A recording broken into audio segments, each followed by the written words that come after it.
Bonjour à toutes, bienvenue dans cette nouvelle vidéo pour la chaîne YouTube Je peux pas, j'ai créé Tarot. Aujourd'hui, ça va être une vidéo l'art de rien. Ça va être une petite vidéo qui va durer à peu près 8 minutes pour vous montrer comment on peut créer sa page en dessinant pour accueillir le printemps, faire un joli motif floral sans savoir dessiner et sans avoir besoin d'être Frida Kahlo pour faire sa double page. Je t'embarque avec moi pour accueillir cette saison du printemps qui arrive pas à pas et pour faire ton peut-être premier motif floral dans ton cahier. T'es prête? C'est parti! La première chose que j'aime faire, c'est choisir mes couleurs. En général, je vais rester sur 2 voire 3 couleurs.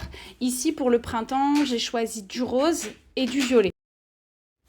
Pour être sûr que les couleurs aillent bien ensemble, j'aime bien tester de faire sur un petit papier de brouillon, de mettre mes feutres côte à côte, les couleurs, pour voir si tout ça est bien harmonisé. Donc ici, vous voyez, il y a un violet plus foncé, un violet un peu clair mauve, un rose un peu pastel et un rose un peu fluo.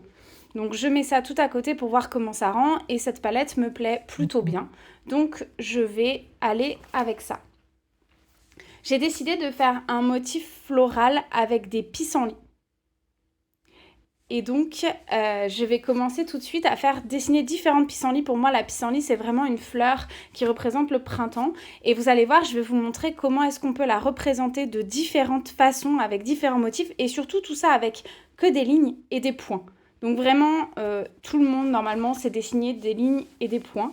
Donc il n'y a vraiment pas besoin d'être Frida Kahlo pour faire ce petit tutoriel, pour avoir un motif floral afin d'accueillir le printemps dans ton carnet. Donc ici, vous voyez, j'ai fait un gros point au milieu et à partir de là, j'ai fait partir plein de lignes, un peu comme un soleil, des lignes de différentes tailles, des grandes, des petites. N'hésitez pas à en rajouter à la fin s'il y a besoin. Et au bout de ces lignes, je vais venir dessiner des petits points pareils de différentes tailles pour représenter un peu les graines qu'on a à la fin du pissenlit. Enfin, au bout des petites tiges du pissenlit qui vont former la fleur. J'ai fait toute cette fleur avec qu'une seule couleur et vous verrez que de toute façon dans tout ce tutoriel, chaque façon de dessiner les fleurs sera fait d'une seule couleur. Et c'est l'ensemble de toutes les fleurs sur la double page qui donnera cette palette qu'on a vue tout au début dans mon cahier de brouillon, enfin sur mon papier de brouillon. Donc voilà, vous voyez, je continue à faire mes petites boules. Vous verrez en plus c'est très méditatif. Ça fait vraiment du bien d'arriver à faire juste un petit motif comme ça. Et ça ressemble déjà, je trouve, assez bien à un pissenlit. Alors, je rajoute des petites tiges parce que je trouve qu'il n'y en a pas assez et que c'est assez espacé. Voilà. Surtout, ne commencez pas à vous dire que c'est raté. Attendez de voir toute la fin du motif pour vous dire « Ok, j'ai réussi, j'ai raté, etc. » Donc ensuite, je prends un autre feutre. Et je viens faire des toutes petites lignes en partant du même point, vous voyez. Ça fait un petit peu comme une étoile avec plein de branches, sauf que je vais les faire, vous allez voir, en forme de parapluie inversé, si je puis dire. Lui donner une espèce de forme de fleur, en fait, un peu vue de profil. Donc voilà, elles partent toutes en courbe, un peu comme le bas d'une pomme. Et pareil, elles ont différentes tailles, j'en rajoute si je trouve qu'il n'y en a pas assez. Et tout comme avant, je viens faire des petits points au bout de ces tiges. Alors cette fois-ci, les petits points auront tous la même taille. Vous avez vu encore une fois, très rapide, très simple. Pas besoin de savoir dessiner de façon réaliste pour faire cette deuxième forme de pissenlit. Je vais prendre ensuite un troisième feutre d'une autre couleur et je vais venir faire un autre motif, toujours de pissenlit, mais dessiné d'une façon différente. Pour l'instant, je reste sur la page gauche de mon cahier carnet, mais vous pouvez tout à fait faire ensuite à droite. Moi, j'ai commencé par cette page-là et ensuite, j'ai fait sur la page de droite. Donc cette fois-ci, je fais toujours partir mes lignes d'un même point, sauf qu'elles vont faire tout un cercle. Donc ça fait un peu comme une étoile à beaucoup de branches, ou comme un minou de poussière aussi, ça peut ressembler un petit peu à ça. Donc voilà, je fais tout comme tout à l'heure, différentes hauteurs. Surtout les lignes, il ne faut pas qu'elles aient la même taille, parce que de toute façon, sur les tiges d'un pissenlit, vous n'aurez jamais la même taille. Et donc vous continuez comme ça jusqu'à ce que vous trouviez qu'il y ait assez de tiges, de traits et ainsi de suite. Je vais venir faire des ronds, sauf que cette fois-ci, ils ne seront pas que au bout de mes tiges. Vous allez voir, je vais faire des ronds vraiment partout sur cette étoile, des ronds de différentes tailles qui vont venir recouvrir un peu toute cette étoile pour donner l'impression en fait qu'on voit la fleur dans son ensemble. Et pareil, c'est assez méditatif à faire, il n'y a pas besoin de réfléchir. Faites des gros ronds, des petits ronds, des points, vous prenez pas la tête. J'en fais très peu finalement au bout des tiges, un petit peu mais pas beaucoup. L'idée, c'est vraiment de faire ça de façon intuitive et instinctive et surtout sans jugement. Et vous allez voir que l'art de rien, on va bientôt avoir un peu déjà cette forme de motif floral dont je vous ai parlé au début de la vidéo. Voilà, donc là, on commence à voir vraiment bien le motif du pissenlit qui se forme. Et vous voyez, on a déjà 3 formes qui forment chacune un pissenlit. On va passer à la 4e forme. Donc cette fois-ci, j'ai pris mon rose tout fluo. Et je fais pareil, je retrace mon étoile comme juste avant. Sauf que cette fois-ci, je vais la faire en un peu plus petit. Hop, donc je fais tout le tour, toujours avec mes rayons de différentes tailles, des grandes lignes, des petites. Je repasse, j'hésite pas. Vraiment, vous prenez pas la tête, les lignes n'ont même pas besoin d'être vraiment particulièrement droites. On voit que l'une des miennes est un peu tordue. Dans la nature aussi, les lignes, elles sont tordues.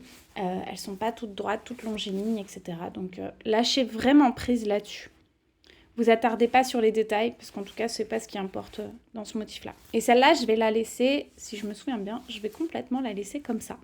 Parce que le pissenlit, ça peut être comme ça aussi, on n'est pas obligé de voir toutes ces graines. Donc voilà, là on en est à la 4e forme. Je vais passer à la 5e que je vais venir faire, on voit pas bien mais je suis vraiment au bord de mon carnet, donc on va pas voir la fleur en entier, je vais faire un peu qu'une moitié. Vous verrez mieux à la fin de la vidéo que je pars vraiment du bas de ma page. Donc voilà, je fais mon étoile, mais donc cette fois-ci en arc, en demi-cercle si je puis dire, puisque de toute façon j'ai pas de papier en dessous. Et je fais pareil, comme juste avant, différentes tailles, etc. Pour que ça fasse un peu comme les rayons d'un soleil. Et ensuite, vous allez voir, au bout de chaque tige, je vais venir tracer un espèce de petit V qui va former comme les graines du bout de mes tiges de pissenlit. Voilà. Donc vous avez vu, c'est vraiment des motifs à répétition qui sont tout simples à faire.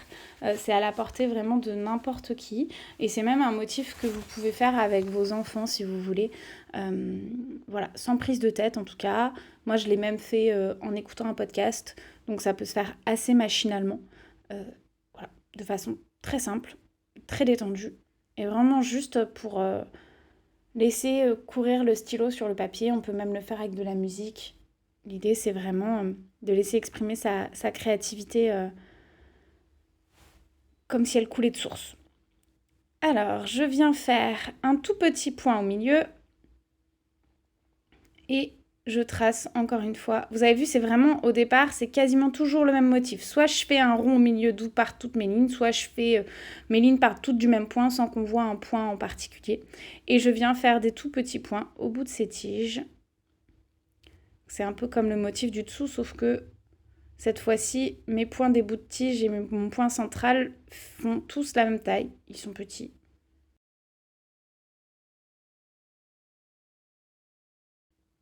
Donc tout ça sans prise de tête. Donc voilà, vous avez vu à peu près tous les motifs que j'ai fait sur cette page. Donc ensuite, vous allez pouvoir remplir votre page en reproduisant ces motifs avec d'autres couleurs. Faites comme vous le sentez. Moi, j'ai pas fait se superposer les fleurs, mais si vous avez envie, vous pouvez tout à fait le faire. Je l'ai fait avec des feutres qui sont de l'autre côté pinceau, mais j'ai fait avec la mine fine, donc ça se fait vraiment avec n'importe quel feutre. Ça peut aussi se faire avec des stylos de couleur, au crayon de couleur ou au crayon aquarelle. Moi, j'aime bien les crayons aquarelles parce qu'ils sont plus... leurs couleurs sont plus péchues, plus peps. Voilà, donc vous avez vu, je reproduis le motif qui est juste en bas à gauche. Je le reproduis sur l'autre page. Je fais vraiment instinctivement. Et voilà, là, ça vous donne un peu l'image terminée avec tout mon motif. Et la dernière étape, c'est de venir tracer en fait les tiges des différentes fleurs. Vous n'êtes pas obligé de le faire pour toutes les fleurs, mais vous pouvez en tout cas tracer les tiges qui partent vers le haut, vers le bas, qui traversent une fleur, etc. Pour donner un peu plus cette idée de champ de fleurs qui exploserait. Ça fait aussi un peu feu d'artifice. Voilà, en tout cas, vous avez créé un motif floral vraiment sans même de compétences au départ et sans prise de tête. Voilà, j'espère que cette vidéo vous aura plu, que ça vous donnera envie de faire de même et n'hésitez pas à me dire dans les commentaires ce que vous en avez pensé.